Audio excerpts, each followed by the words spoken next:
Ang Ginoo manaak kaninyo, manausap kanimo. Pagbasa gikan sa Santos nga Ebanghelyo sumala ni Juan. Himayaon ikaw, O Ginoo.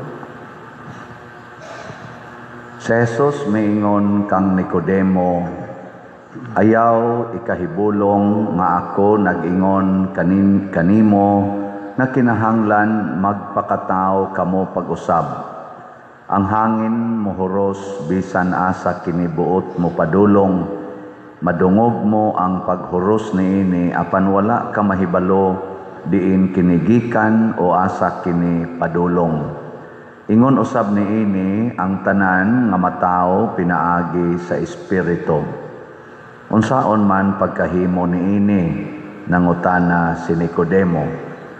Sa Jesus mitubag, wala ka ba mahibalo niini nga inila ka man unta nga magtutudlo sa Israel? Sultihan ko ikaw, gisulti namo ang among nahibaluan ug nagmatuod kami sa among nakita apan wala ninyo dawata ang among mensahe. Kung dili ka motuo sa akong gisulti kanimo mahitungod sa mga butang niining kalibutana, unsaon mo man pagtuo konsultihan ko ikaw mahitungod sa mga butang sa langit. Ug wala pay nakasaka sa langit gawas niadtong nanaog gikan sa langit ang anak sa tao.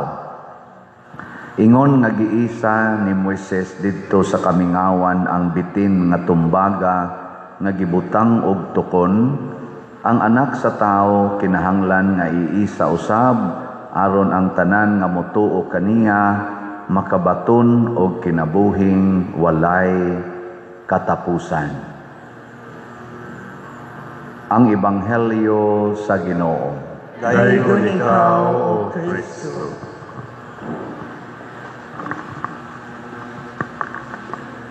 Naghisgot si Jesus og pagkatao pag-usab nga dili gyud ta mahimong makasulod sa gingharian sa langit kung dili ta mahimong bag-ong tao.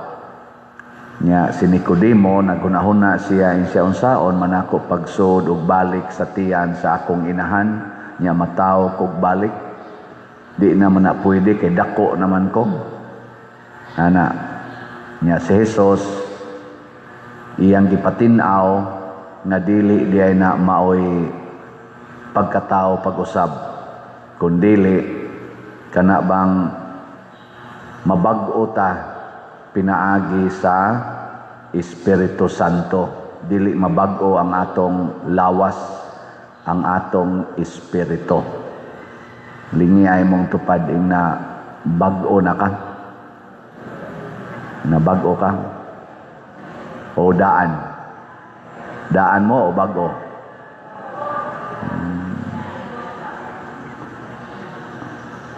Kumusta maron ang ato mga politicians, daan o bag-og batasan?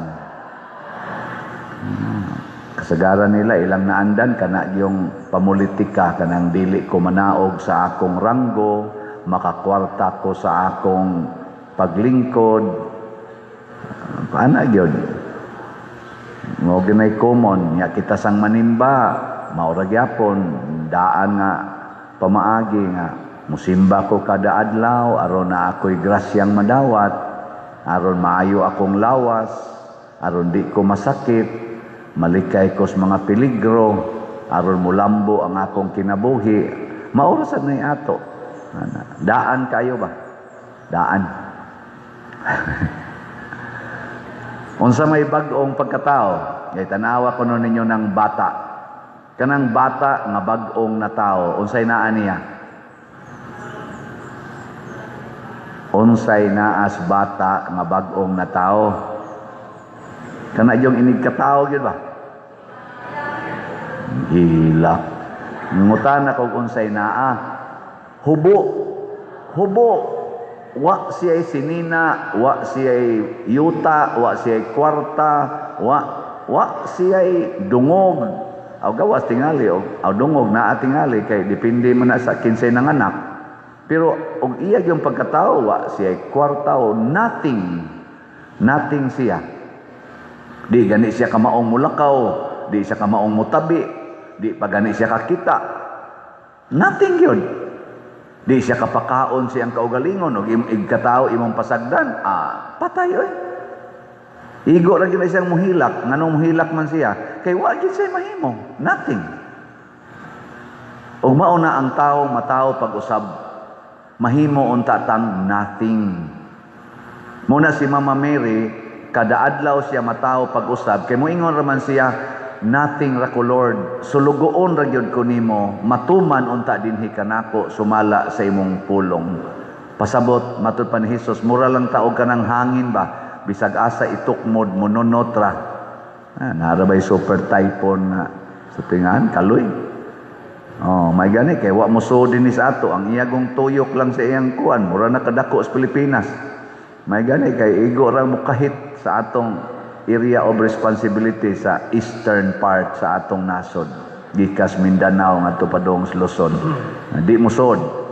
Kay musod pa. Paphagita. Nya mo na ang hangin. Sag asa itukmod matud pa ni Hesus. Nya kamo. Supak bangay mo sa atong asherit diha, ingnon mo diri lingkod, aridyos pikas, magbuot yun. Magsugod na kitag ingon nga ako'y magbuot sa ato pa karaang tao na ka. Karaan na ka. Ang bata, ang bagong na tao, dili siya magbuot. Di ba? Agad ra siya kung saon siya pag-atiman. Kugoson ba siya? Duyanon ba siya? Padidihon ba siya dughan siyang mama o ato ba itong butilya? Depende lang. Ilabay ba siya? Panggaon ba siya? Wa siya iya. Ana. Oy, kamo kusog kayo. Pakulors buho, kis-kis kilay, pamintal din ala, padako sa balay, kampangural sa balay, tigom sa kwarta, pangasaba diri. Murasag kaning nagwali. Kita'y magbuot ba? O kita na gani mo'y magbuot, ang karaan na nimong pagkatao. Muna si Hesus, bisag Ginoo siya, ningon siya, kung iisa na ako, ang siya pasabot ana, ilansang sa cross. Siya din nagbuot nga ilansang ko sa cross. Gipugos siya. Gitorture siya. Nisugot siya. Kay kabubuton man sa amahan. Dili sayon. Pero kay bag-o man siyang tao, dili man siya mo'y nag-control siyang kaugalingon, ang iyamang ginikanan, ang iyamang amahan, sugot lang. Og diha siya nahimong manluluwas. Ang atong mga politicians, apil na mga leaders nato sa simbahan, atong iampo nga mahimong ta silang bag-ong mga tao. Kinsa may magbuot gyud unta kun unsay buhaton sa atong mga politicians gikan sa presidente hangtod gyud sa barangay level, kinsa man tay magbuot. Ang magbuot unta nila ang panginahanglan sa katawhan, dili ang ilang panginahanglan mo'y mag-guide nila. Karon unsa may tan-aw ninyo? Unsa may ilang gisunod, ang ilang panginahanglan o ang panginahanglan natong mga tao? Tan-aw nako ang ilang panginahanglan. Pero naay pipila nga nangambisyon og naningkamot na matubag ang panginahanglan sa mga tao. ato ng suportahan. Kinsa maron nila ang naningkamot pagtubag sa panginahanglas mga tao, Marcos Group, Duterte's Group, o Pinklawans Group. Secret. Paniid. Nindot kay karon kay na natay social media. Bisan god ang pag-jogging o pag-jumping jack ni Bongbong Marcos, makuha dayon. Makuha dayon. Asa ka mangitag mag-jogging nga nakabarong. Unique na ron. Makabarong, nag-jogging, maglayat-layat. Nag-exercise sila na nakabarong. So, dindota. Nga na, tungod na sa social media, unsa may iyang gipakitaan ato, kay nakuan man to, na balita man, nga galisod na kunong iyang lawas. Siya, fake news na, di na tinuod. Sige, dili tinuod. Pero sa tinuod anay, lipat-lipat raning tanan. Wa gyud nila hisguti karon ang tinuod. Unsa may tinuod, nga giangkon ni nilang tanan, nga nawad-an na tarog mga trillions of pesos tungod aning ghost projects o substandard projects o kining mga pang-divert sa kwarta gikan sa program ngadto sa unprogram funds. Unya pag-abot sa unprogram funds, murag naghemorrhage na nga wagtang dayon ang billions, almost everyday billions ang nawa dayon. Why klarong project, why klarong kaayuhan nga nahatag sa atong nasod o sa katawhan. Maunay kamatuoran, kinsa may utok ni ana. Ang masag atong ingnon nga kaning nanimbas Compostela, lingiyay mong tupad na ikay nagnguhaan ng trillions. Pangutan na. Ug mao pa na nanguha, nipalit na unta na rog raffle ticket. Wa man mahurot. Hato pa wa nay kwartang tupad nimo, lisod ginaghugs kolekta. So ang ato ra yung pasanginlan, ang dunay authority nga mo pagawas adtong mga kwarta nga trillions gikas atong panudlanan o kinsa man na ang atong present administration, kinsa man nila ambot lang maunta nay susihon sa tinud-anay nga pagsusi, dili limot-limutan na nagitoy ni sultin daghan saldiko ni sulti na sa posibleng giya padong sa tinuod nga kawatan. Sila si Gutisa, katong mga Diskaya, kadtong mga Marines, 18 Marines, kadtong mga congressmen nga ilang gipang suspenso, ilang gipang taktak, nanulti na to, taktakon manoon. Suspensohon manoon, di man hinoon ubanan ang ilang gipang sulti, hangtod yun matino kung doon na ba'y kamatuuran o wa. Oy, musulti sa hinoon ng Vice Presidente nga ang akong budget ilang hilabtan, ipa-impeach naman hinoon. Musulti ang atong former president nga kanang atong presidente karon bangag na. Oy, gipapreso naman sa ICC. May unta to susihon unta to kani former president man gini basig nagkuanan kasi tawagan ng tiguang bitaw nga Alzheimer's na ni. Gapataka na lang ni Giyaw-yaw. Ato ko nung susihon, nung tinuod ba ni? Kaya iya man yung gisulti nga bangag ning atong presentrong presidente. Ato ko nun ni in public. Tagaan ta ko nun ni og husto nga drug test para mapamatud-an yun sa tanan kung namakak ba ning tiguangan ni kaning former President Rodrigo Duterte o nagsulti ba ning tinuod. Ana unta, pilar go'y pagbarog des bidyuhan sa tanan, live coverage. Unsa to na tawagan ng ilang testing, follicle, hair follicle, o ana, o dias public, human. Kanang mga rumor-rumor nga, himatyo na, stage 4 cancer, pag public, himuan yung medical certificate, gikas mga doctors nga, ngilngigyod, i-monitor yung lab test. Himuan na yung official statement sa atong mga medical people. Dili kay layat-layat lang, jogging-jogging. So, di man ako nga, nadaghan na din mag-jogging-jogging, abot sa unahan, man namang video, hangos na. og healthy sa gyud ka, di, congratulations. Pero medical, dili yaw-yaw. Dili, ditso na yun, fake news na, fake news, isulti, uban ni ang kamatuoran. Mao ni ang Espiritu Santo, mga igsoon, mangita sa kamatuoran. Dadon ta padong sa kamatuoran. Noong sa maroy tinuod nato dinis parokya. Unsay tinuod? Uy. Ang tinuod nga gamay pataghalin sa atong raffle tickets. Mao ni tinuod. Nagkinahanglan tagdaghan pero gamay pataghalin. Pila pa itong halin karon? 1,782 ka mga tickets ang atong nahalin. Pero naasad tay pledges sa one stop challenge na tag 20,000 niabot na og 7 na ka one stop challenge. Bisan pa maggamay taghalin, kamatuoran man ni atong pakpakan ang namalit nato. Congratulations. Na ini-text na ako, padir, unsaon man ako pagpadala sa akong kwarta nga 40 man daghanag account nimo sa Facebook o sa YouTube. Na may i-search na mo 40 man daghanang Padresiano, hay may tinuod ani. Mao na kining atong misa ato gining isigi dinhig pakita ang atong mga paagi sa pagpadala sa kwarta.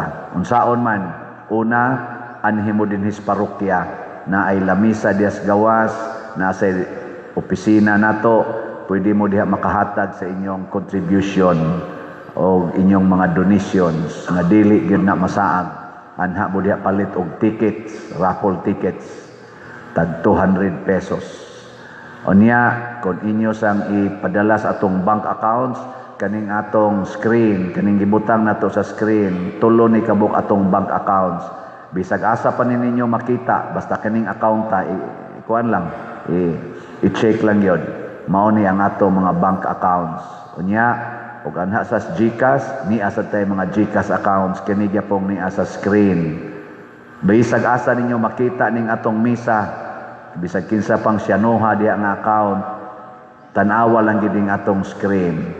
Og labaw sa tanan ang atong ikwarta padala. Kanisang mga ngan nga niya sa atong screen maoy padadi. Padani mo sa Palawan, sa padamo sa dia Imwilier ba, Cebuana Luilier, RD Ponsiap ug uban pa.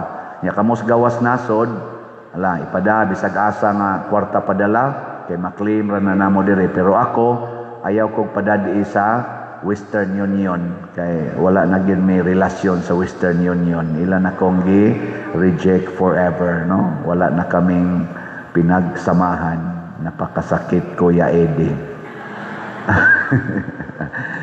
Saan man yun nga? Siguro, hindi pinala sana. Hindi siguro kami bagay sa isa't isa. Atod pa sa kuwan.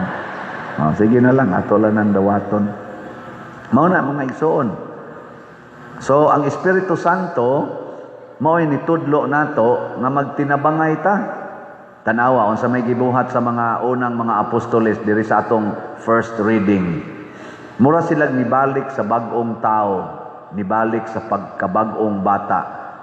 Matod pa sa atong unang pagbasa, sa tigibutang diri, tanawa ha, ang pundok sa mga magtutuo usara sa hunahuna o kasing-kasing, ug wala kanilay miingon nga siya ray tag-iya sa iyang kabtangan, kundili nagambitay silang tanan sa tanang nga butang nga ilang gihuptan.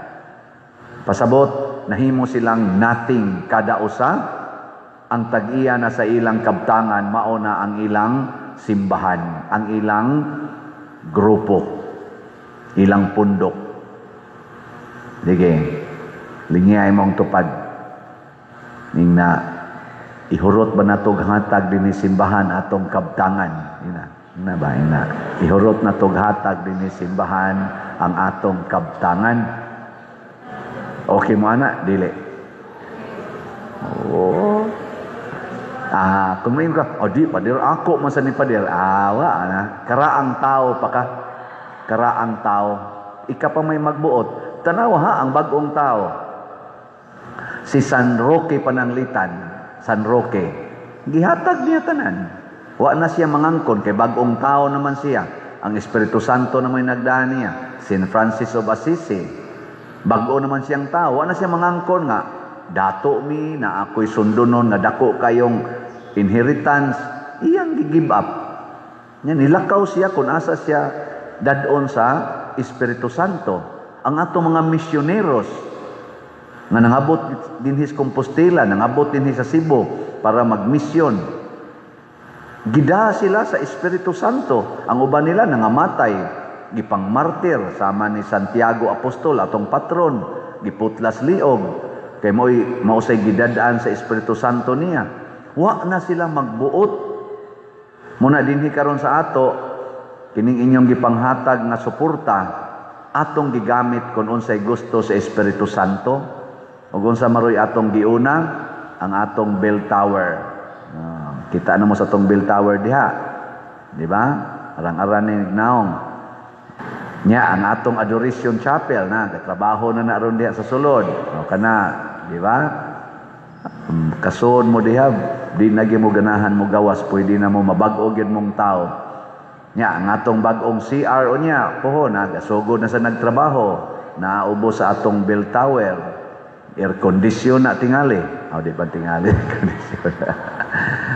O niya atong gipanangkamutan nga ang isunod tingan to, mag-meeting mi karong hapon o karong buntag, mag-meeting nami basin og madali gini desisyon ang ato kining mga bangko dinhi mo itong unahon na lagkuan trabaho usa mo ni ang ato karong initial nga design kung mauyunan na nastanan ato nang padayonon combination of steel and wood ana okay ra na okay kayo nya ang kana sa dihas gawas kanang atong apostles kuan way of the apostles kay ang ato dihang building hazard na kay na kuyaw na kay nang mga hog na diha mga nagbitay-bitay tayaon na kaayo ang uban wa man gina madayo nang naang kuana projeka kay nahug man og questionable hangtod naguba na lang hinuon ato na lang ginang gub-on og tiwas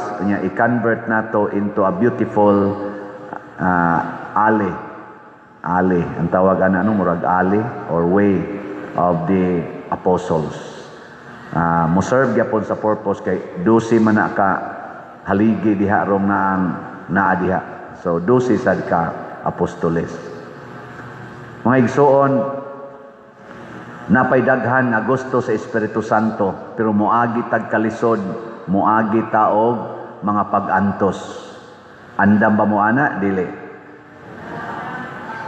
na nya dadon sa ta sa Espiritu Santo ngadto sa dapit diin adunay daghang panginahanglan ang panginahanglan sa katawhan sama ana karong atong gipanghimuag balay ngatong DPR karon 20 na kabalay ang atong nahimo nya 80 kabalay ang ma-covered sa atong DPR so hinaut unta na kining atong pagsigig pamalit ani mga raffle tickets maka-reinforce ni sa misyon sa Ginoo nato paghatag og mga balay niadtong mga nawagtangag balay dili na lang ta magsigig kwenta asa naman to akong kwarta asa na to akong kwarta dili na maoy ato untang isyu karon ang ato untang isyu giunsa nako pagpaambit ang akong kwarta ang akong bahandi sama ba ko ni Jose matud pa diri sa unang pagbasa kadtong ginganlag Jose nga Levita nga ginganlan og magdadasig mibaligya sa iyang uma ug ang halin niini iyang gitugyan sa mga apostoles ug di na siya magkwenta og asa to gamiton basta gitugyan na nako diha mo na congratulations ninyo mga online og territorial parishioners nga nitugyan sa inyong ginagmay og dinagkong bahandi nga kwarta dinhi nato nya daghan kay ninyo moingon ikalay mag-igo anak father amo sa nang responsibility kuyog nako ang ato dinhing pastoral o finance councils nga responsibility sa namo ang pag-meeting, nya pagsigig analyze asa ni nato idapat basta para gid ni sa simbahan. Ug ato nang buhaton